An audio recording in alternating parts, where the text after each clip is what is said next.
Commander. That was a long conversation. Ashley, What's your hello. opinion of the last mission? You mean the Rachni, right? They were dangerous, Skipper. They proved that 2,000 years ago. I think it was a mistake to let them go. But that wasn't my call to make. It was yours. If you haven't talked to Dr. Tassoni, you probably should. She just lost her mom. That has to hurt. Just saying, Skipper. Do you have a few minutes to talk? One-on-one?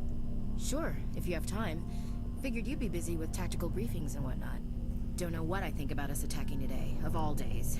Kind of an ill omen. You mean on the anniversary of the first contact war? The end of it, yeah. My family always marks it. I'm the only Williams here. I guess you'd be the only other one interested in it.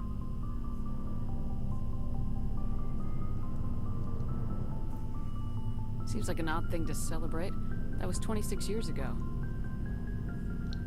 In our family, it's not really a celebration, more like an obligation. Don't tell me you don't know about my family. My commanders always find out. It's not in my files or something? There's almost nothing in your files. Technical scores and a list of crap assignments. There's a reason for the crap assignments. I'm General Williams' granddaughter, the commander of the Shanxi garrison in the war. The only human ever to surrender to an alien race. I see. That's why you drive yourself so hard. A Williams has to be better than the best, if only to avoid suspicion. That's what my dad told me the night before he retired. It takes a special kind of big-headed to march into a job where your family's blacklisted. I did it anyway. I'm not gonna let our name go down with Arnold and Quisling. Granddad deserved better than that. What happened to your grandfather after the war? He was relieved of command as soon as Shanxi was liberated. They brought him back to Earth in irons, but there was never a trial. They quietly demoted him and stuck him behind a desk. He retired a year later and spent the rest of his life working construction in the colonies. Sometimes we hear about attempts to get him exonerated in some official way. Nothing ever comes of them. As I recall, your grandfather held out for a long time. The Turians wrecked the orbitals in the first wave and occupied the major cities. They sat in orbit, dropping rocks on anything that moved. Granddad dispersed the troops, but when they went into the cities for supplies, the Turians would wreck a block to eliminate one fire team. Civilians were dying, his troops were starving, and he couldn't contact Alliance High Command. So he surrendered the garrison.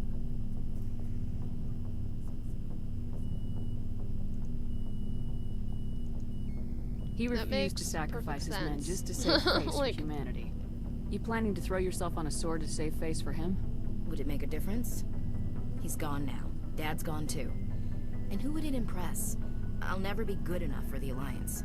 So now you know. Gonna kick me off the ship, Skipper? You're a valuable part of my crew, Williams. If I want an opinion from the head, I go to Alenko. When I want one from the heart, I go to you. I also play a mean game of pool. But anyway, I've got things to do before we land. I'm sure you do too. Dismissed, Chief. Ma'am.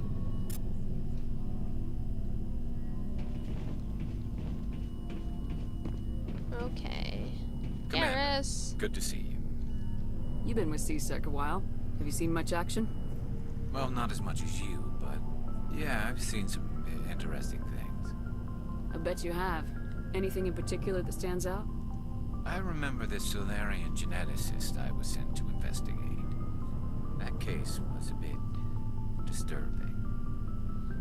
What happened? Why were you investigating him? I was tasked with tracking black market trade on the Citadel.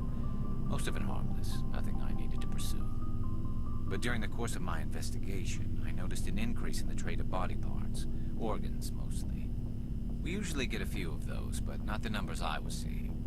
We weren't sure if there was a new black market lab or if some freak was harvesting organs from citizens. You've seen this before on the Citadel? Every so often, some lab sells unwanted parts through the black market, but they're not as bad as the psychos. I remember this one Elcor diplomat we caught in my first year on the job. He was hacking people up and selling their organs. Had the station in a bit of a panic. But this case wasn't that clear-cut. Turns out there was more going on than we first realized. So how did you figure out what was happening? First, we got a hold of a sample and ran DNA tests. The weird thing was, the match led us to a Turian who was still alive and was very convinced he'd never lost his liver. After a bit of digging, I discovered this Turian worked briefly for Dr. Salion, the geneticist. So I went to his lab hoping to find evidence of cloned organ development. But there was nothing. No Solarian hearts, no Turian livers, not one Krogan testicle. You're kidding, right? Why would anyone want Krogan testicles? Some Krogan believe that testicle transplants can increase their virility, counteract the effects of the genophage. It doesn't work, but that doesn't stop them from buying. They'll pay up to 10,000 credits each. That's 40,000 for a full set. Somebody's making a killing out there. What'd you do about the geneticist? I brought in some of his employees for interrogation, to see if I could get them to talk. While I was interviewing one of them, I came across something suspicious. You mean threatening? Was that really necessary? Maybe, maybe not. Either way, it paid off. One of my detainees started bleeding profusely during the interview. We offered to patch him up, and he got frantic, freaked out. I ordered a full exam to find out what was going on. Our medics found incisions all over his body, some of them fresh. That was our big break. These people weren't just Dr. Salion's employees. They were test tubes. Walking, living test tubes. He was growing parts inside these people? Goodness. Exactly. He cloned their organs right inside their own bodies. Then he harvested them and sold them off. Most of the victims were poor. He'd pay them each a small percentage of the sales, but only if the organs were good. Sometimes an organ wouldn't grow properly, so he'd just leave it in them. Most of them were a mess, but only on the inside, hidden so nobody could see it. I hope he got what he deserved. That's the worst part. We never caught him. Why not? What the hell happened? He ran, blew his lab, grabbed some of his employees, and headed for the nearest space dock. By the time I found out, his ship was already leaving. He threatened to kill his hostages if we tried to stop him. But you went after him anyway, right? I ordered Citadel Defense to shoot him down, but CSEC headquarters countermanded my order. They were worried about the hostages, worried about civilian casualties if the ship was destroyed so close to the Citadel. I told them those hostages were dead anyway. He just used them to make more organs. But they wouldn't listen.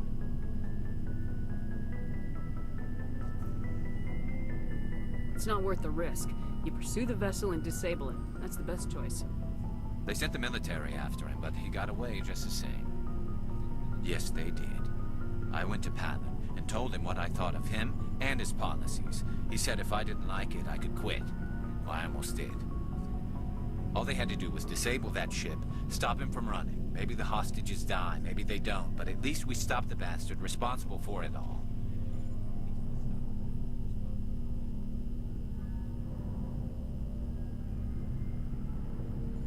I suppose I can see both sides. But what's done is done. I suppose. Can't waste too much time worrying about it now. Just wish I could have stopped him. That's all. Do you have any idea what happened to Dr. Salion? I sent out feelers from time to time, hoping to find something. I thought I'd found him a while back. He changed ships and changed his name to Dr. Hart, his idea of a joke, I guess. I told the military, but they weren't convinced it was him. I got the transponder frequency for his new ship, but I just can't get anyone to check it out. I'll check out the coordinates when I get a chance. I was hoping you'd say that. But Commander, take me with you when you go. If it's Salion, I want to be there when you find him.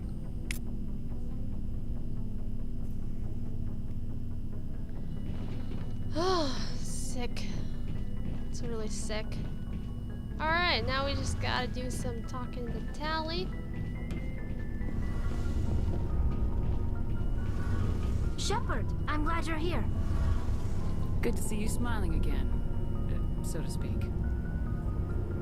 I'm sleeping much better now.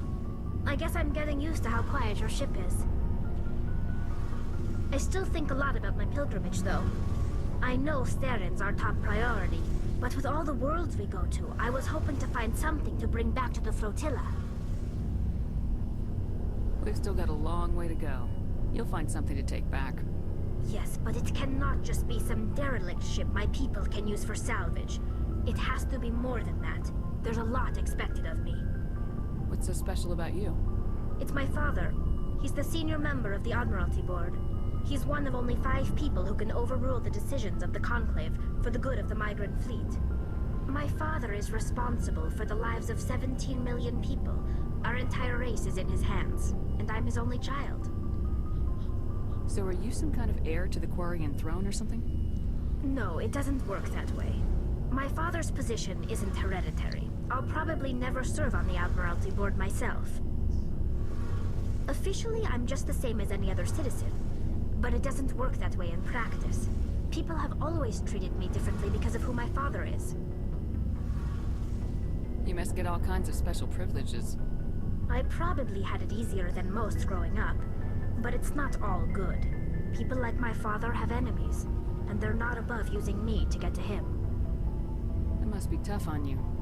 My people place a high value on family and ancestry. There's an unspoken expectation that I'll live up to my father's example. Everyone's waiting for me to do something great on my pilgrimage, something that will forever change our lives for the better. If I don't, it's like I failed, and that reflects badly on both me and my father. The work you're doing here is more important than anything any Quarian's ever done before. Yes, I know. But you have to understand Quarian culture. We're a very insular society. The events beyond the flotilla don't much matter to the average citizen.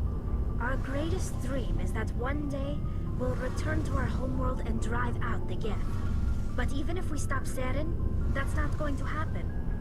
There's still millions of Geth behind the veil. Until they're gone, our exile will continue. What would you need to bring back to make everyone happy? Something that would help us better understand the Geth. They've changed significantly since the exile.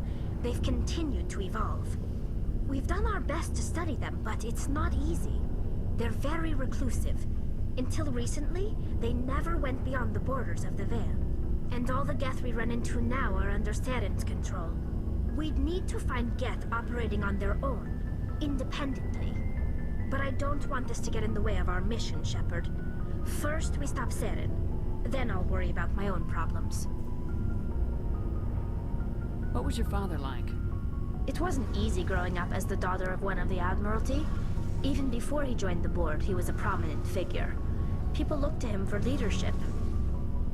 He had to set an example, and he expected the same of his daughter. Plus, he was pretty strict, a military man through and through. He never allowed me to settle for anything less than excellence. As a kid, I sometimes felt like he was pushing me too hard. But now, I'm old enough to appreciate what he taught me. The world doesn't owe us anything.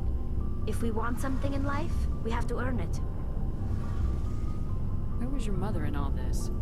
Mother was around, but she always seemed to kind of blend into the background. Almost like she was overshadowed by my father. He tends to do that to people. She passed on about 5 years ago. Some airborne virus that swept through the fleet. Happens sometimes when the filters start to break down. I think my father took it pretty hard. After she was gone, he became even more focused on his work. I think that was his way of dealing with the grief. Sounds like a tough upbringing. You don't resent your father at all? Like I said, it wasn't easy. My father's not the kind of person you bond with. And he wasn't around all that much. Too busy. People counted on him, and he took his duties seriously. Even when he was around, he always seemed a bit distant. Like his mind was always somewhere else. Come to think of it, I can't ever remember seeing him smile. Not once. It's like he was always weighed down by all that responsibility. I mean, I know he cares about me, but he never really showed it, not in the usual way. I guess the best thing I can say about my father is that I respect him. I want to talk about something else. Like Wow. what? I should go. See you later. Alright, I'm gonna end this recording session.